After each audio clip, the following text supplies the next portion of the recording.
Hello दोस्तों। Welcome back to our YouTube channel. I hope आप सब स्वस्थ और मस्त होंगे। दोस्तों, आज की हमारी शॉर्ट वीडियो का टॉपिक है जनरेशन ऑफ कंप्यूटर। तो हम लोग आगे बढ़ते हैं और इसको अच्छे से समझते हैं। आप लोग देख सकते हैं यहाँ पर हम लोगों ने सारी जितनी भी जनरेशन है वो लिख रखी है और आगे जो भी आप देखेंगे उससे रिलेटेड एक्सप्लेनेशन दे रखा है। सबसे पहले तो हम लोग ये समझते हैं जनरेशन होती क्या है, जिससे आप लोगों के सारी चीजें जो है वो बहुत अच्छे से समझ आएंगी। तो देखिए क्या था, जब कंप्यूटर बन रहे थे, कंप्यूटर का अगर हम लोग का एक तरह से अपग्रेड जो होता गया, उसी को हम लोगों ने जनरेशन का नाम दे दिया। जैसे जब उसमें मेमोरी चेंज हुई, जब उसकी लैंग्वेज चेंज हुई, उसमें रैम आने लगी, आईसी चिप आने लगी, जिस जिस तरह से इसमें बदलाव होता गया, उसी उसी तरह से हम लोगों ने इनको जनरेशन का नाम दे दिया। आज के समय पर 5 जनरेशन आ चुकी हैं। अब वो क्या है हम लोग इनको समझते हैं। तो देखिए सबसे पहले तो आप लोग देखेंगे जनरेशन का जो एक टाइम पीरियड माना जाता है, वो टाइम पीरियड क्या है हम लोग इसको समझते हैं। आप लोग देखेंगे यहाँ पर लिखा हुआ है, हो सकता है पहली जनरेशन में कहीं पर आप लोगों के यहाँ पर 42 दिख जाए। एक सेकंड में इसका बढ़ा लेता हूँ। देखिए हो सकता है यहाँ पर आप लोगों को कभी 42 मिल जाए, कभी 43, 44, इस तरह से हो सकता है मिल जाए। तो देखिए क्या था, ये ऐसा नहीं है कि एक दिन में बना और उसी दिन से स्टार्ट हो गया है। ये क्या धीरे धीरे हुआ, तो एक अप्रोक्स टाइम लिया जाता है। तो हम लोगों ने यहाँ पर 43 लिया, यही मानने ज्यादा होता है। तो हम लोग इसके हिसाब से समझते हैं। अब देखिए क्या है, जैसे आप लोग देखेंगे यहाँ पर 43 लिखा हुआ है। अब अगर इस टाइम पीरियड को हम लोग समझे तो जनरेशन कितनी है, 5। तो देखिए हम लोग यहीं पर लिखते हैं 1 2 3 4 5, 5 जनरेशन हो गई। अब हम लोगों को क्या करना है, जब पहली वाले पर आएंगे तब सबसे पहले लास्ट से लिखेंगे 5 4। यहाँ पर लिखा 5 4। इसके बाद क्या बचता है 4 3, तो यहाँ पर लिख देंगे 4 3। पहली जनरेशन का टाइम पीरियड मिल गया हम लोगों को, 43 से 54 तक है। अब देखिए क्या था, लगभग जो है टाइम पीरियड बढ़ा, उसमें 10-10 साल का अंतर था। तो हम लोगों को उसी हिसाब से आगे बढ़ना है। 54 के बाद क्या आता है 64, 64 के बाद क्या आता है 74। अब देखिए सेकंड में हम लोग क्या लिखेंगे, 54 से जब आगे लिखेंगे यानी क्या 55 से स्टार्ट होगा अगला। फिर उसके बाद यहाँ 64 है, क्या है 65 से स्टार्ट होगा, 74 हो गया। फोर्थ वाले में क्या आएगा 75 से 89 तक। और फिफ्थ वाली क्या है 90, अगर हम लोग कहें 19 से अब तक चल रही है। तो देखिए अब हम लोगों को समझ आ गया इनका टाइम पीरियड जो है वो क्या है। तो क्या है, पहला 43 से 54, सेकंड आप देखेंगे 55 से 64, थर्ड आप देखेंगे 65 से 74, उसके बाद 75 से 89, फिर 1990 से अब तक। ये चीजें समझ आ गई हैं। इसके बाद हम लोग आगे देखते हैं, इसको मिटाते हैं। अब देखिए कई बार एग्जाम में ये भी क्वेश्चन बन जाता है कि जो हार्डवेयर कंपोनेंट यूज हुए या जब उस टाइम पर कंप्यूटर चल रहे थे उनमें जो जो चीजें यूज हुई हैं वो कब आई हैं या पहली जनरेशन में क्या यूज हुआ है। तो अब हम लोग इसको देखते हैं। आप देखिए अगर इसको आप लोग देखेंगे तो पहली पीढ़ी में यूज हुआ है वैक्यूम ट्यूब, सेकंड में क्या हुआ है ट्रांजिस्टर, थर्ड में क्या हुआ है आईसी चिप, फोर्थ में क्या हुआ है बीएलएसआई यानी very large scale integration, fifth में हुआ है अल्ट्रा लार्ज स्केल इंटीग्रेशन। अब देखिए ये चीजें क्या हम लोग इसको समझते हैं। जैसे आप देखेंगे वैक्यूम ट्यूब था, तो क्या जब पहली पीढ़ी के बनते थे उनमें बहुत सारे वैक्यूम ट्यूब यूज करने पड़ते थे। उसके बाद ट्रांजिस्टर आए, तो क्या है ट्रांजिस्टर का यूज हुआ। इसके बाद आईसी चिप बन गई। अब देखिए जैसी आईसी चिप बनी तो यहाँ से क्या हुआ, एक तरह से क्या कंप्यूटर का आकार जो था वो बहुत कम हो गया। कैसे, जैसे आप लोग देखेंगे पहले के कंप्यूटर में एक एक कंप्यूटर में हजारों लाखों ट्रांजिस्टर इस तरह से लगाने पड़ते थे, मतलब एक अप्रोक्स बता रहा हूं मैं, लगभग हजारों ट्रांजिस्टर लगाने पड़ते थे। लेकिन जब वहीं पर आईसी चिप बनी तो उसमें क्या हुआ कि एक आईसी चिप की जो क्षमता थी वो कई हजार ट्रांजिस्टर के बराबर थी। तो इससे क्या था, एकदम से आकार जो था वो बहुत कम हो गया, इसलिए आईसी आ गया।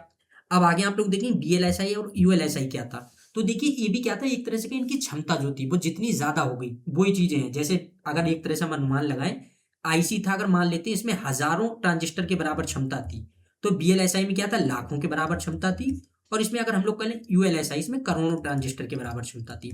एक अनुमानित चीजें हैं, तो इस तरह से आप लोग समझ सकते हैं। तो ये सारी चीजें हम लोग को समझ आ गई। अब देखिए इसमें कई बार कंफ्यूजन हो जाता है, बीएलएसआई पहले लिखना है यूएलएसआई। तो देखिए नॉर्मली क्या होता है, आप जैसे ही पढ़ेंगे वेरी लार्ज फिर अल्ट्रा लार्ज, तो सिंपल सी बात है अल्ट्रा लार्ज जो है वो बाद में आएगा। ये चीजें हम लोगों ने समझ ली। इसके बाद लैंग्वेज समझते हैं, इसको हटाते हैं। अब देखिए हम लोग समझते हैं लैंग्वेज। तो देखिए क्या था, पहली पीढ़ी में जो यूज हुई है वो ही है मशीनी भाषा। यानी अगर हम लोग कहें कंप्यूटर जो है वो सिर्फ मशीनी भाषा को ही समझता है, जो जीरो वन बाइनरी वाले जो हो जाता है इसी को समझता है। अब देखिए इसमें सेकंड पे क्या आया, असेंबली लैंग्वेज। अब हम देखें असेंबली लैंग्वेज का विकास क्यों किया गया। तो देखिए क्या था, जब मशीनी भाषा थी कंप्यूटर ये समझ रहा था, लेकिन क्या था हम इंसानों के समझने में बहुत ज्यादा दिक्कत हो रही थी, तो इसी को थोड़ा आसान बनाया गया भाषा को, तब वहां पर कंप्यूटर में असेंबली लैंग्वेज यूज की गई। अब देखिए क्या हुआ, जब असेंबली लैंग्वेज यूज की हुई है तो क्या था, ये कंप्यूटर नहीं समझता था, तो असेंबली लैंग्वेज को मशीनी भाषा में चेंज करने के लिए असेंबलर का प्रयोग किया जाता था। ये चीज भी हम लोगों को समझ आ गई। इसके बाद देखिए क्या है, सेकंड जनरेशन में जो कोबाल फोर्ट्रान लैंग्वेज जो है, हाई लेवल लैंग्वेज, इनका विकास हो गया था।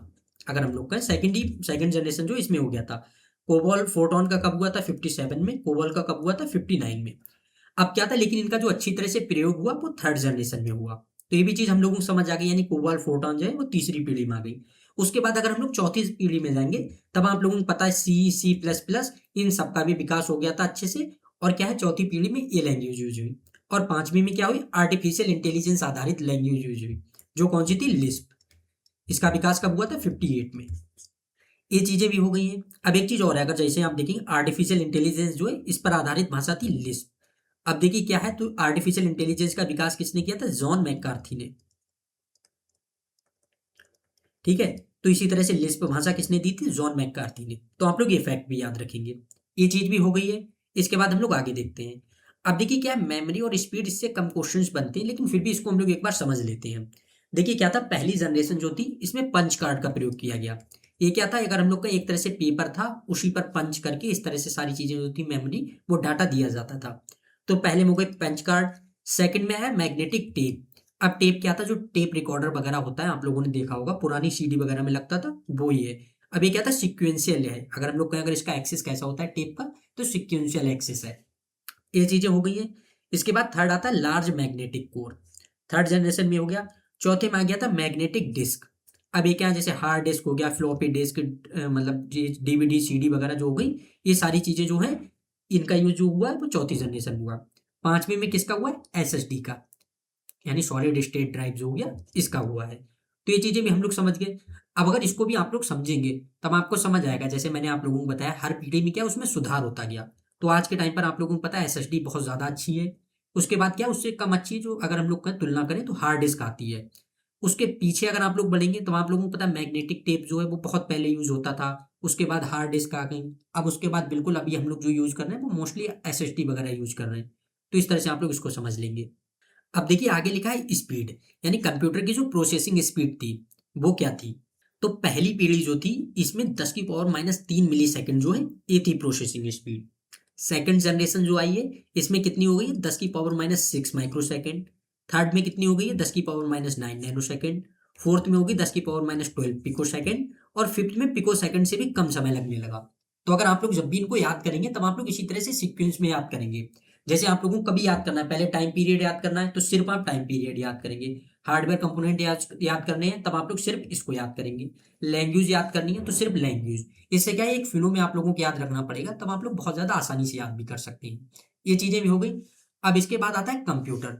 तो देखिए ये बहुत होता है कि कंप्यूटर से क्वेश्चन बहुत बार बन जाते हैं। अब हम लोग इसको समझते हैं।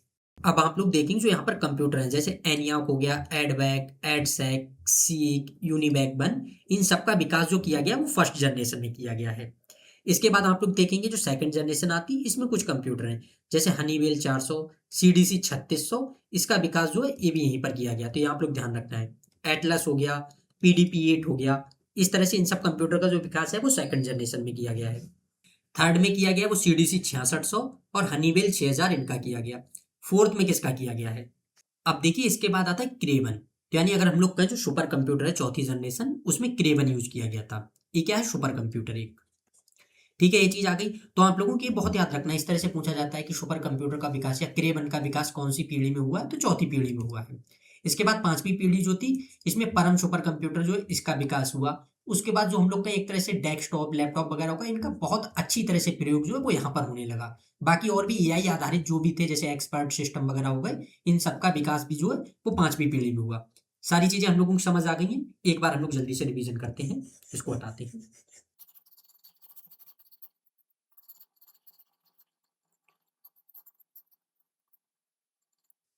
अब देखिए एक बार हम लोग देखते हैं। सबसे पहले तो टाइम पीरियड मैंने आप लोगों को जिस तरह से बताया था, 1 2 3 4 5, यहाँ पर क्या लिखना है 5 4, यहाँ पर 4 3, फिर इसके बाद क्या है 64 74, इसी तरह से आप लोग याद रखेंगे। इसके बाद क्या लिखना है यहाँ पर 75 to 89, और यहाँ पर क्या 90 से अब तक। टाइम पीरियड हम लोगों को याद हो गया। इसके बाद आएंगे हार्डवेयर कंपोनेंट। तो क्या है, vacuum tube, transistor, IC chip, VLSI, ULSI. इसी तरह से आप लोग याद रखेंगे। फिर लैंग्वेज जब याद करेंगे तब कैसे करेंगे, मशीनी लैंग्वेज, असेंबली लैंग्वेज, फिर हाई लेवल लैंग्वेज जैसे कोबॉल, फोरट्रॉन, फिर वेरी हाई लेवल लैंग्वेज जैसे सी, सी प्लस प्लस, एसक्यूएल वगैरह, फिर एआई आधारित भाषाएं जैसे लिस्प हो गई। ठीक है। इसके बाद मेमोरी कैसे याद करेंगे, punch card, magnetic tape, large magnetic core, magnetic disk, SSD. Time कैसे, मिली सेकंड, मिली के बाद माइक्रो आता है, नैनो सेकंड, पिको सेकंड, फिर पिको सेकंड से कम।